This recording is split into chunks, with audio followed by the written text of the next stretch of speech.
Assalamualaikum warahmatullahi wabarakatuh. Perkenalkan teman-teman, kami santri SMA Al-Fusha.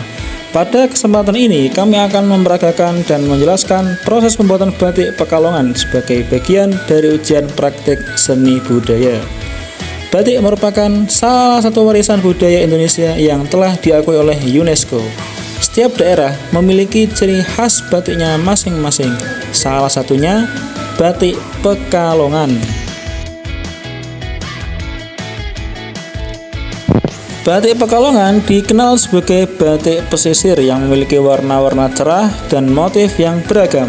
Motif batik Pekalongan banyak terinspirasi dari alam, bunga, hewan, dan kehidupan sehari-hari. Ciri khas lainnya adalah penggunaan warna yang lebih berani seperti merah, biru, hijau, dan ungu, serta perpaduan budaya lokal dan asing karena Pekalongan merupakan daerah pesisir. Sebelum membatik, kita perlu menyiapkan beberapa alat dan bahan, antara lain kain mori, pensil, canting, cap batik, malam atau lilin, wajan dan kompor kecil, serta pewarna batik.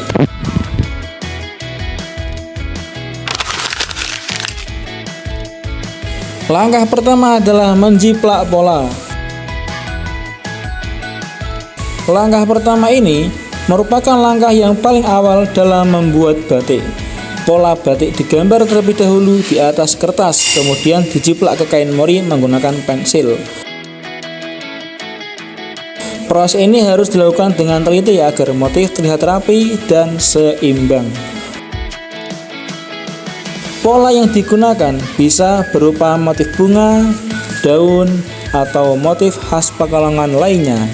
Pembuatan pola ini dilakukan dengan menentukan tema motif terlebih dahulu. Pada batik Pekalongan, motif yang sering digunakan adalah motif bunga, daun, serta bentuk-bentuk alam dengan suasana yang bebas dan tidak kaku. Pola digambar di atas kertas menggunakan pensil. Lalu, proses ini kita harus memperhatikan keseimbangan motif, kerapian garis, serta jarak antar pola agar hasil batik terlihat indah dan harmonis. Setelah pola selesai dibuat, barulah pola tersebut siap untuk dijiplak ke kain mori sebagai dasar dalam proses membatik selanjutnya. Setelah pola dijiplak, tahap selanjutnya adalah membatik tulis. Malam atau lilin dipanaskan terlebih dahulu hingga mencair. Setelah itu, malam dimasukkan ke dalam canting.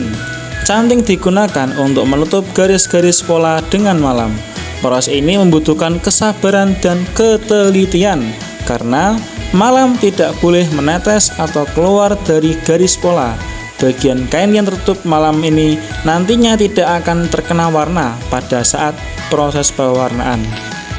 Ini adalah proses yang paling rumit dalam membatik. Makanya batik tulis Pekalongan ataupun batik tulis di daerah lain seringkali memiliki harga yang lebih mahal daripada batik cap ataupun batik printing atau batik sablon. Maka dari itu, berbanggalah sebagai masyarakat Pekalongan yang masih melestarikan budaya dengan membatik.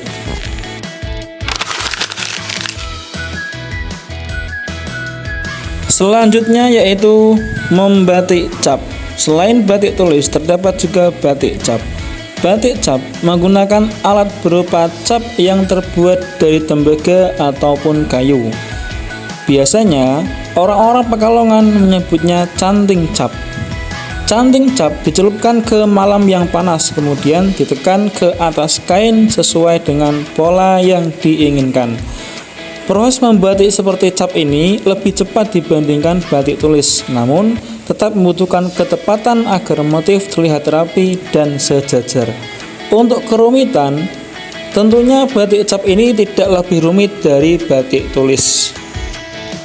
Untuk tahap membatik mungkin cukup seperti ini saja, dan inilah hasil kain yang sudah dibatik.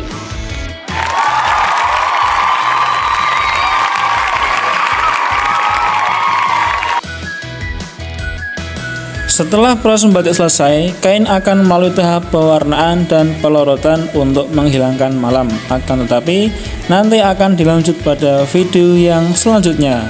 Cukup sekian yang sedikit dapat kami sampaikan. Terima kasih atas tontonan Anda. Cukup sekian. Wassalamualaikum warahmatullahi wabarakatuh.